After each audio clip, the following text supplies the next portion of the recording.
नमस्कार, मैं Sugandha Singh. Read with Sugandha पर आप सुन रहे हैं कृष्णचंद्र जी का प्रसिद्ध उपन्यास एक गधे की आत्मकथा।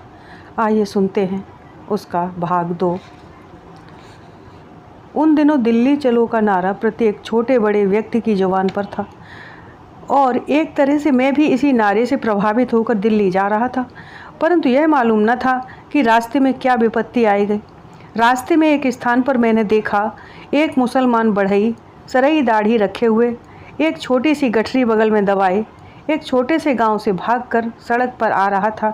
मैंने सहानुभूति प्रकट करते हुए उसे अपनी पीठ पर सवार कर लिया और तेज कदमों से चलने लगा ताकि उस गांव के फसादी उसका पीछा न कर सकें। मैं बहुत आगे निकल गया और मन ही मन बहुत प्रसन्न हुआ कि चलो मेरे कारण एक निर्दोष की जान बच गई। इतने में क्या देखता हूँ कि बहुत से फसादी रास्ता रोके खड़े हैं। एक फसादी ने हमारी ओर देखकर कहा, देखा इस बदमाश मुसलमान को, न जाने किस बेचारे हिंदू का गधा चुराए लिए जा रहा है। मुसलमान बढ़ई ने अपनी जान बचाने के लिए बहुत कुछ कहा मगर किसी ने उसकी एक न सुनी। उसे फसादियों ने मौत के घाट उतार दिया।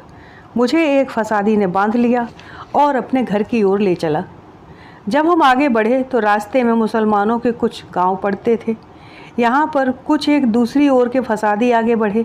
एक ने कहा, देखा यह बेचारा गधा किसी मुसलमान का मालूम होता है जिसे वह हिंदू फसादी घेरे लिए जा रहा है। उस बेचारे ने अपनी जान बचाने के लिए बहुत कुछ कहा लेकिन किसी ने एक न सुनी और उसका सफाया हो गया और मैं एक मौलवी साहब के हिस्से में आया जो मुझे उसी रस्सी से पकड़कर अपनी मस्जिद की ओर ले चले। रास्ते में मैंने मौलवी साहब के आगे बहुत अनुनय विनय की।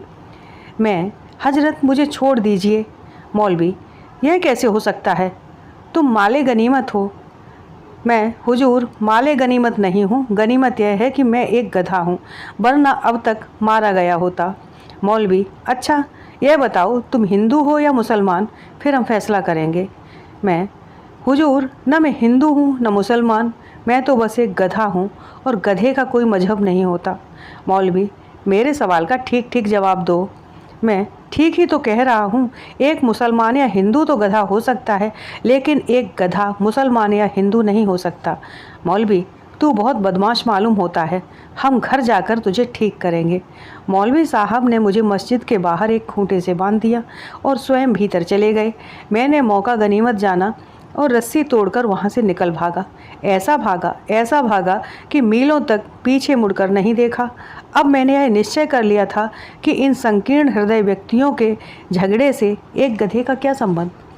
अब मैं न किसी हिंदू की सहायता करूँगा न मुसलमान की। अतएव अब मैं दिन भर किसी वृक्ष की घनी छाया में पड़ा रहता या किसी जंगल अथवा मैदान में घास चरता और रात होने पर अपनी यात्रा शुरू कर देता। इस प्रकार चलते चलते बड़ी मुश्किल से कहीं 6-7 महीनों के बाद दिल्ली पहुंचा। दिल्ली के भूगोल का वर्णन संक्षिप्त रूप में करता हूं ताकि दिल्ली आने वाले यात्री मेरी जानकारी से पर्याप्त लाभ उठा सकें और धोखा न खाएं। इसके पूर्व में शरणार्थी, पश्चिम में शरणार्थी, दक्षिण में शरणार्थी और उत्तर में शरणार्थी बसते हैं। बीच में भारत की राजधानी है और इसमें स्थान स्थान पर सिनेमा के अतिरिक्त नपुंसकता की विभिन्न औषधियों और शक्तिवर्धक गोलियों के विज्ञापन लगे हुए हैं जिससे यहाँ की सभ्यता तथा संस्कृति की महानता का अनुभव होता है। एक बार मैं चांदनी चौक से गुजर रहा था कि मैंने एक सुंदर युवती को देखा जो तांगे में बैठी पायदान पर पांव रखे अपनी सुंदरता के नशे में डूबी चली जा रही थी और पायदान पर विज्ञापन चिपका हुआ था, असली शक्तिवर्धक गोली इंद्र सिंह जलेबी वाले से खरीदिए। मैं इस दृश्य के तीखे व्यंग से प्रभावित हुए बिना न रह सका और बीच चांदनी चौक में खड़ा होकर कहकहा लगाने लगा। लोग राह चलते चलते रुक गए और एक गधे को बीच सड़क में कहकहा लगाते देखकर हंसने लगे। वे बेचारे मेरी दृष्ट आवाज़ पर हंस रहे थे और मैं उनकी धृष्ट सभ्यता पर कह लगा रहा था। इतने में एक पुलिस के संतरी ने मुझे डंडा मारकर टाउन हॉल की ओर ढकेल दिया।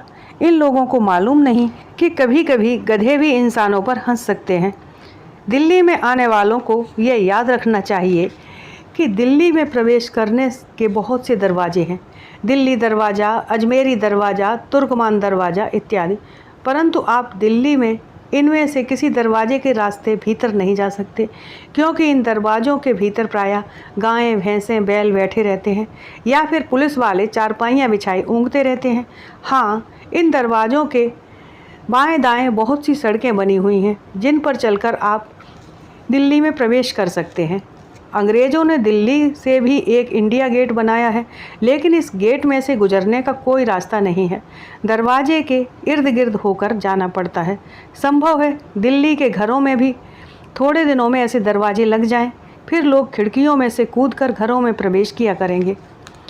दिल्ली में नई दिल्ली है और नई दिल्ली में कनॉट प्लेस है। कनॉट प्लेस बड़ी सुंदर जगह है।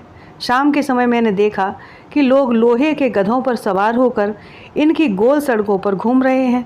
यह लोहे का गधा सबसे तेज भाग सकता है, परंतु हमारी तरह आवाज़ नहीं निकाल सकता। यहाँ पर मैंने बहुत से लोगों को भेड़ की खाल के बालों के कपड़े पहने हुए देखा है। स्त्रियाँ अपने मुंह और नाखून रंगती हैं और अपने बालों को इस प्रकार ऊंचा करके बांधती हैं कि दूर से वे बिल्कुल गधे के कान मालूम होते हैं। अर्थात इनको गधे बनने का कितना शौक़ है, यह आज मालूम हुआ। कनॉट प्लेस से टहलता हुआ मैं इंडिया गेट चला गया। यहाँ चारों ओर बड़ी सुंदर घास बिछी थी और उसकी दूब तो अत्यंत स्वादिष्ट थी। मैं 2-3 दिन से भूखा तो था ही, बड़े मज़े से मुंह मार मार कर चरने लगा। इतने में एक जोर का डंडा मेरी पीठ पर पड़ा। मैंने घबरा कर देखा। एक पुलिस का सिपाही क्रोध में कह रहा था, यह कमबख्त गधा यहाँ कैसे घुस आया? मैंने पलट कर कहा, क्यों भाई, गधों को नई दिल्ली में आने की मनाही है? मुझे बोलता देखकर वह सिटपिटा गया। शायद उसने आज तक किसी गधे को बोलते हुए नहीं सुना था। फटी फटी आंखों से मेरी ओर देखने लगा। थोड़ी देर बाद जब उसका आश्चर्य कुछ कम हुआ तो मुझे रस्सी से खींचकर थाने ले चला। थाने में ले जाकर उसने मुझे हेड कांस्टेबल के सामने खड़ा कर दिया। हेड कांस्टेबल ने बड़े आश्चर्य से उसकी ओर देखकर कहा, इसे यहाँ क्यों लाए हो राम सिंह? राम सिंह ने कहा, हुजूर, यह एक गधा है। गधा तो है ही, मैं भी यह देख रहा हूँ, मगर तुम इसे यहाँ क्यों लाए हो? हुजूर, यह इंडिया गेट पर घास चर रहा था। अरे घास चर रहा था तो क्या हुआ? तुम्हारी बुद्धि तो कहीं घास चरने नहीं चली गई? इस बेजवान जानवर को थाने में लाने की क्या ज़रूरत थी? ले जाकर कांजी हाउस में बंद करवा देते। राम सिंह ने रुकते रुकते मेरी ओर विजयी दृष्टि से देखकर कहा, हुजूर, यह बेजुबान नहीं है, यह बोलता है। अब तो हेड कांस्टेबल बहुत हैरान हुआ, लेकिन एकाएक उसे विश्वास न आया। वह बोला, राम सिंह, तुम्हारा दिमाग तो ठीक है? नहीं, यह बिल्कुल ठीक कहता है हेड कांस्टेबल साहब, मैंने धीरे से सिर हिलाकर कहा। हेड कांस्टेबल अपनी सीट पर से उछला, मानो उसने कोई भूत देख लिया हो। वास्तव में उसका आश्चर्य अनुचित भी नहीं था, क्योंकि नई दिल्ली में ऐसे तो बहुत लोग होंगे जो इंसान होकर गधों की तरह बातें करते हों, लेकिन एक ऐसा गधा जो गधा होकर इंसानों की सी बातें करे, हेड कांस्टेबल ने आज तक देखा था न सुना था। इसलिए बेचारा चकरा गया। उसकी समझ में ना आया कि क्या करे। आखिर सोचकर उसने रोज नामचा खोला और रिपोर्ट दर्ज करने लगा। उसने मुझसे पूछा, तुम्हारा नाम? गधा। बाप का नाम? गधा। दादा का नाम? गधा। यह क्या बकवास है? हेड कांस्टेबल ने क्रोधपूर्वक कहा, सबका एक ही नाम? यह कैसे हो सकता है? अब मुझे देखो, मेरा नाम ज्योति सिंह है। मेरे बाप का नाम प्यारेलाल था। मेरे दादा का नाम जीवनदास था। हमारे यहाँ नाम बदलते रहते हैं। तुम ज़रूर झूठ बोलते हो। ज्योति सिंह मुझे संदेह की नज़रों से देखने लगा। मैंने कहा, हुजूर, मैं झूठ नहीं बोलता, सच कहता हूँ कि हमारे यहाँ नाम नहीं बदलते। जो बाप का नाम होता है वही बेटे का, वही पोते का। इससे क्या लाभ? ज्योति सिंह ने पूछा। इससे वंशावली मिलाने में सुविधा होती है। उदाहरण स्वरूप, क्या आप मुझे अपने परदादा का नाम बता सकते हैं? मैंने ज्योति सिंह से पूछा। नहीं, ज्योति सिंह ने अफसोस प्रकट किया, मगर मैं बता सकता हूँ। आपके यहाँ वह आदमी बड़ा खानदानी समझा जाता है जो आज से 400, 600, 1600 साल पहले के अपने पुरखों के नाम बता सके। देखिए, मैं आपको आज से 1600 क्या 16 लाख साल पहले के अपने पुरखों के नाम बता सकता हूँ। श्री गधा, बोलिए, क्या हम गधे आपसे बेहतर खानदान के हुए या नहीं? ज्योति सिंह ने बड़े ध्यान से मेरी ओर देखा। उसका संदेह और बढ़ गया। उसने धीमे स्वर में राम सिंह के कान में कानाफूसी करते हुए कहा, मुझे यह शख्स बड़ा खतरनाक मालूम होता है। हो ना हो, यह कोई विदेशी जासूस है जो गधे के लिबास में नई दिल्ली के चक्कर लगा रहा है। राम सिंह ने कहा, हुजूर, मैं तो समझता हूँ इसकी खाल उतरवा कर देखनी चाहिए। भीतर से खुफिया जासूस निकल आएगा, फिर हम उसे फ़ौरन गिरफ्तार कर लेंगे। ज्योति सिंह ने कहा, तुम बिल्कुल ठीक कहते हो, लेकिन इसके लिए सब इंस्पेक्टर चानन राम की आज्ञा लेना बहुत ज़रूरी है। चलो इसे उनके सामने ले चलें। मेरे कान में भी कुछ भनक पड़ गई थी, लेकिन मैं चुप रहा और उन दोनों के साथ भीतर के कमरे में सब इंस्पेक्टर चानन राम के सामने चला गया।